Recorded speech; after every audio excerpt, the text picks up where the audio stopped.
Hello there, my name is Peter Thompson and this is one of my Myths of Golf DVDs.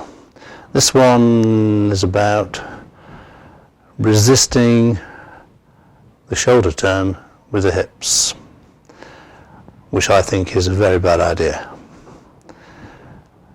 We will see on my computer screen in a few minutes lots of brilliant golfers, and we will see if they are resisting their shoulder turn with the hips. I think you'll find they probably don't.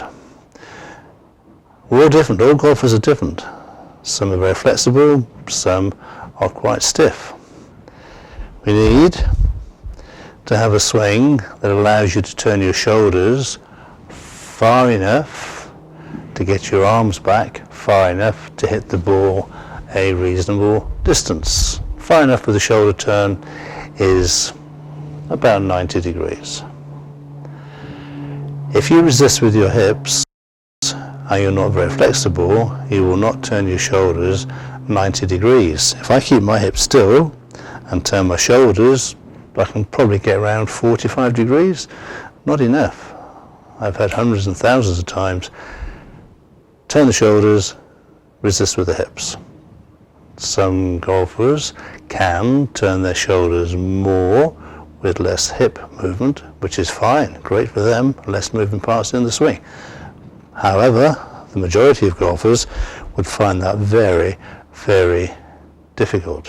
One of my assistants, he once went around a golf course in 62 shots, which is a fantastic score in a pro-am competition, and he could turn his shoulders 90 degrees with almost no hip turn.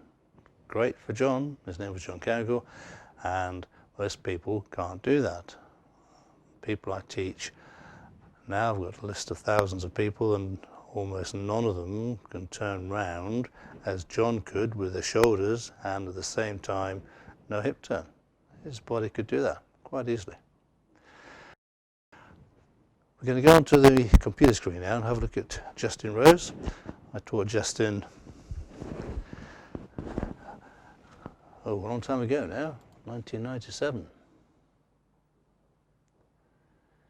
And he was a brilliant golfer then, and he's brilliant now. He's extremely good.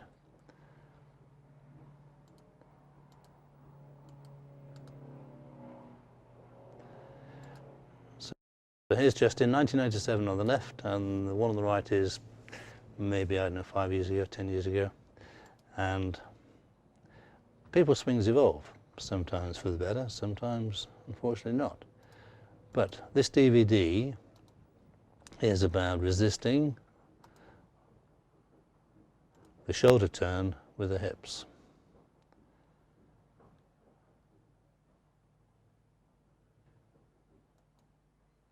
Quite clearly, on the left, there's less shoulder turn, maybe 60 degrees, 70 possibly, and the hip turn is minimal. On the right, to achieve more shoulder turn, Justin has to have more hip turn. There's no other way of doing it. So minimal hip turn on the left, less shoulder turn. On the right, more hip turn, leading to more shoulder turn. That's what you want.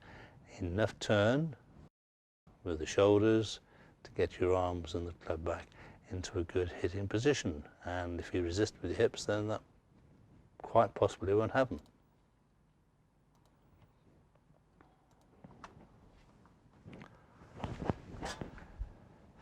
So Justin Rose, great golfer, very nice guy as well, extremely nice.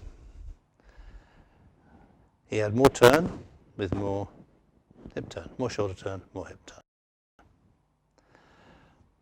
Back in the 1930s, they had driving machines. Titleist produced a driving machine. And if you go onto YouTube, you can see lots of different driving machines, and they are used for testing clubs and testing balls, etc. This machine in the 1930s, you won't believe this, it had a hole in one at 428 yards. So that's what, 50 years ago, more than 50 years ago, a hole-in-one at 428 yards. It was hitting 7 irons, 250 yards. And 7 irons then equate to 9 irons now, because they've reduced the loft angles by about 8 degrees per club. So 9 irons, 250 yards. I mention this because the machine can produce lots of club head speed with no hip resistance at all. It doesn't have any hips. No hips, no shoulders, it just goes round, and because it's going round really quickly, the ball goes a long way. So no resistance, but hits the ball a long, long way. Measure that, holding one, 428 yards. Let's go and look at some more hip turns and some more shoulder turns. And I think we'll look at now the best golfer's ever lived, Jack Nicklaus. Well, I think he has been. Other people may possibly disagree. And alongside Jack Nicklaus, I'm going to put on one of my pupils. His name is Mark Wiggett on the right there, and he went round Dudsbury golf course in 62 shots. He went round Minchinhampton Golf Club in 61 shots, and he went round Sherborne Golf Club in 60 shots. That's 12 under par. These courses are all in the UK.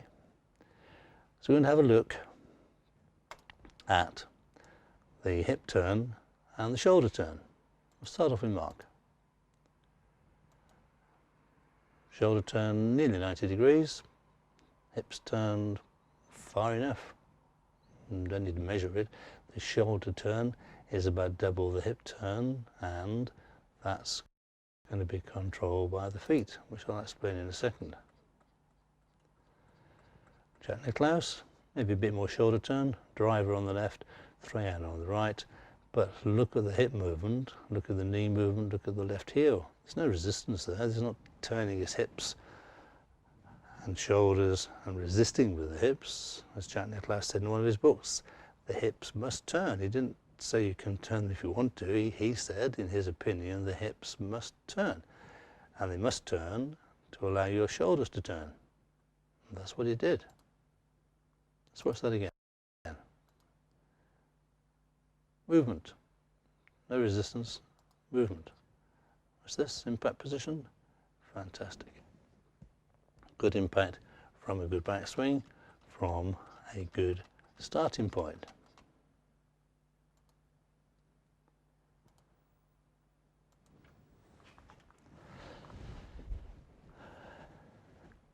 So all different.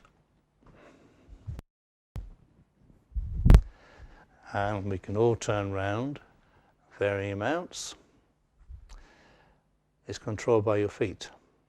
This you'll find very interesting.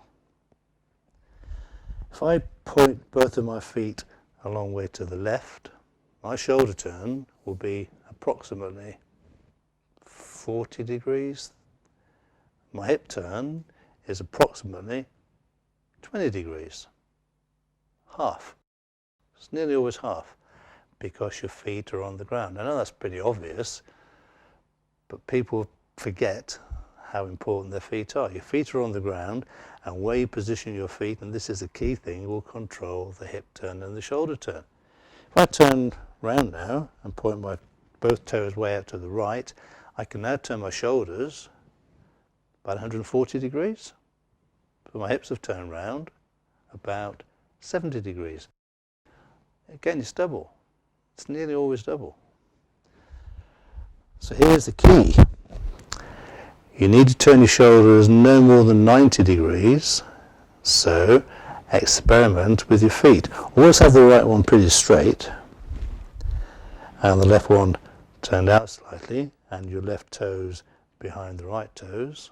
I watched the Masters recently when Sergio won. I was quite pleased he won. And if you were watching, if you looked at their feet were always pointing way, way left, sometimes into the trees, and they're using their feet to control the turn. Bubba Watson does the same thing, left-handed, feet pointing a long, long way to the right so he can turn round far enough, but then get through really, really quickly. So here's what you need to do. Right foot square, left foot turn out a long way. My shoulder turn now isn't enough. So I'll bring the left foot in. Now I can turn more, but not enough. In a bit more. And now that's about 90 degrees, and 90 degrees is enough. But I turn my hips and my shoulders, and the amount of turn I got was controlled from the bottom, from the ground, from your feet. Believe me, if your feet are in the wrong place, you've got a problem. Because you can still play golf, you can still turn round, maybe too much, maybe too little. You need to turn round just simply far enough. So that's one of the myths. If you try and resist the turn, I've seen people being taught with the pupil standing here and the professional standing behind, holding the hips, and then being forced to turn the shoulders around with the hips resisting completely. I'm not a doctor or a physician, but I know a bit about bodies, biomechanics, etc. And most people cannot turn the shoulders round far enough without letting the hips go as well. I've got a whole book, a file in my studio about hip turns. Greg Norman, turn the hip first. Tom Watson, turn the hip first. Henrik Stenson, turn the hip first. Dustin Johnson, turn the hips, turn the shoulders. Don't resist, you need to turn to get yourself back far enough. Your feet will control that. Use a mirror, use a camera, as we are doing now, and then see where your feet need to be to get your shoulders to turn around 90 degrees. Please don't resist. You'll get a bad back, bad hips, possibly a bad neck, and worst of all, not a very good swing, and you'll never play anywhere near your full potential. So, no resisting, turning. Turn, controlled by your feet. Thank you for listening. Thank you very much.